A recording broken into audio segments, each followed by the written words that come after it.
Hello, my crafty friends. It's been a while. You surely ask yourself, what exactly are we doing here? Let me tell you a bit about today's video.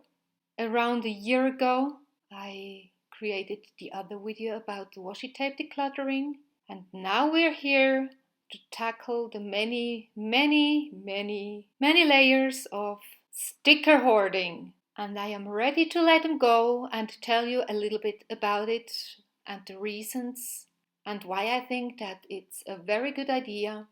I hope you have fun and you'll enjoy the video. Hello, it's been a while. It's actually around this time, a year ago, when I posted my last video.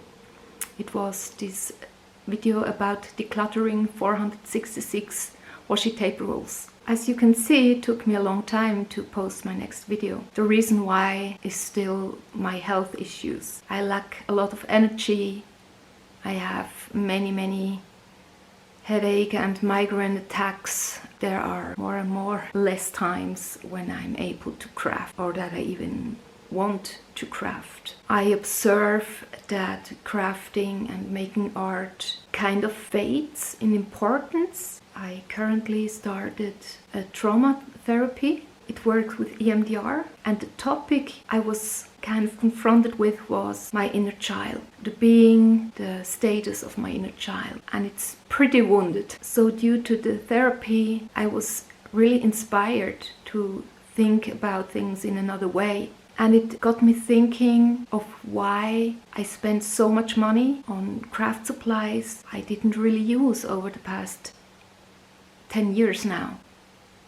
And I think there are like two reasons why it has changed so much. First reason I told you already, it's like my health issues taking a lot of my time and energy to cope with, to deal with on an everyday basis. But also due to the health issues, my life has radically changed. I couldn't have my youngest son with me anymore.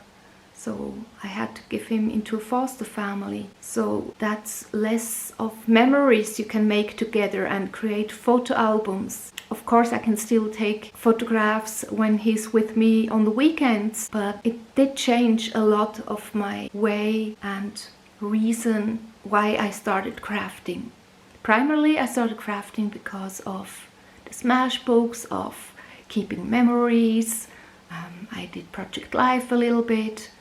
But I mainly really enjoyed creating albums with touchable items and like 3D looks and everything like the smash books provided. Then I started to art journal and I found a way to mixed media. So all this came together by starting with keeping memories. But now that he's gone and my two older sons are adults and in work life and no more around that much, I don't really, and because I even don't go out that much anymore because of my health, I don't have many things to keeping memories of, and in a way I don't want to keep the memories of my many headache days.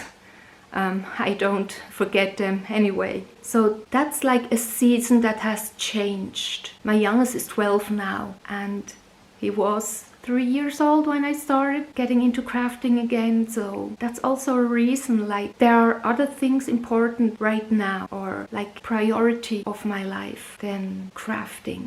Kind of the second reason is that I feel like the joy and the why I crafted has changed. And that's a topic in trauma therapy. When I was realizing how much my inner child is wounded, I started to realize that I made a lot of decisions in a very adult body, but with a childlike mindset. So I have the feeling that a lot of the supplies I bought and like didn't have the impulse control to buy stuff was kind of this wounded child searching for fun stuff, for bright colors, for fun, for mood change, for comforting, similar like people who eat for comforting, which I do too sometimes with the sweets. But that I found like more of this in my crafting. Also when I posted it on Instagram, I would maybe get a feedback and people would like what I do and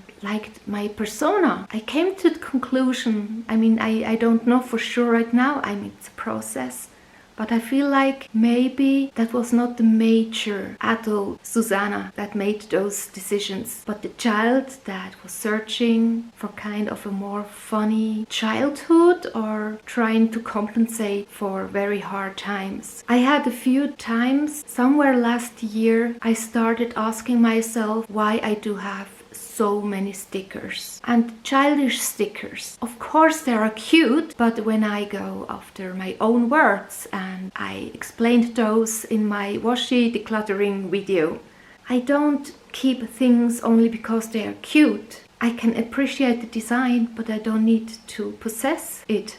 And especially when my use of planners have changed a lot. I don't have the energy anymore to create like special entries in my planner. My planner has become really boring in a way and just really helping me remind the dates and not like keeping memories and stickers and pictures or tickets of some sorts. It's really a basic minimal helper for my very sometimes dysfunctional brain. All the extras needs quite some energy and concentration, and even though I would have the time, I don't feel like I have the energy, or I choose not to use the leftovers of energy for the day for such stuff. It's not that important anymore to me, but of course that has consequences. I have an atelier full of stuff. I realized that I never made a craft room tour when it was all set up, so maybe I have to do that because I want to make changes there as well.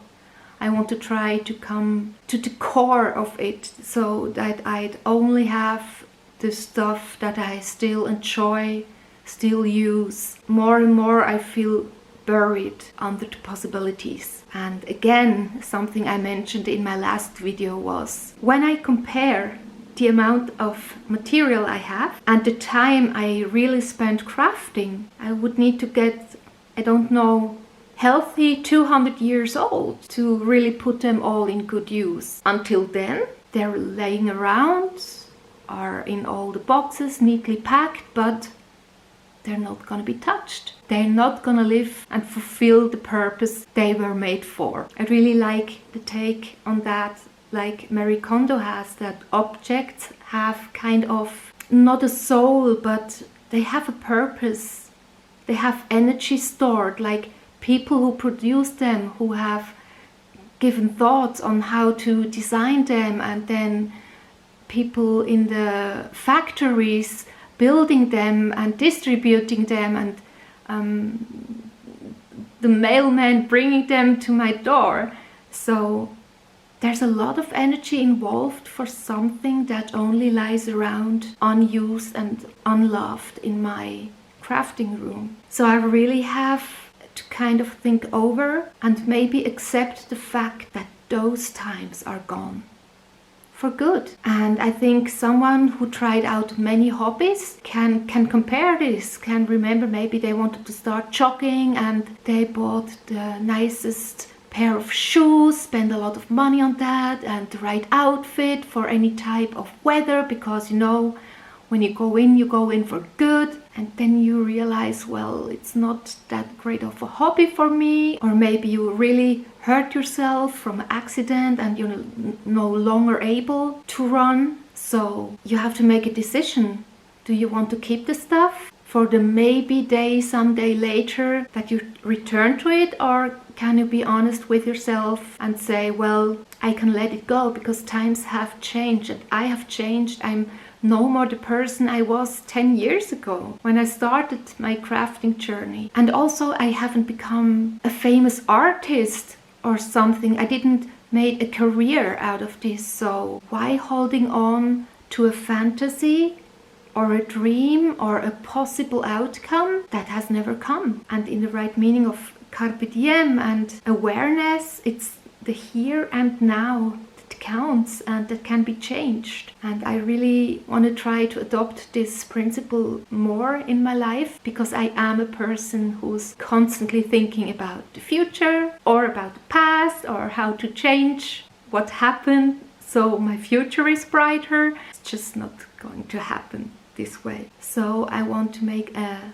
next step and try to declutter my stickers, which are in a way so near to me. But I have this exercise from my therapist to try to be in the center of myself, being the soon 49 adult Susanna that I am, still aware of the wounds of the past, but it's not defining the now, because I'm grown up. I have the freedom to make my own decisions for my own good, and I don't need to comfort my soul right now. Because if I'm on another level suffering from the many stuff I have and the feeling of never get to the bottom of it and being a loser because of that, that doesn't make a great happy ending, right? With this video, I will try to see how it functions when I tackle this task and declutter my very loved stickers. I really loved stickers a long time, but then again I don't use them as much anymore, so there must be done something about it, because I really feel kind of buried under them. I mean, you saw them, there are many. If somebody wonders what I will do with the stickers I decluttered, I could ask a crafty friend of mine who lives in the same country if she would be interested, because I didn't want to just give them away to school kids. They were too precious still. And I already heard back from her. She was really pleased and enjoyed it a lot. Thank you for watching this video. Please leave a comment if you have further questions, and thank you for joining me on this journey. See you next time.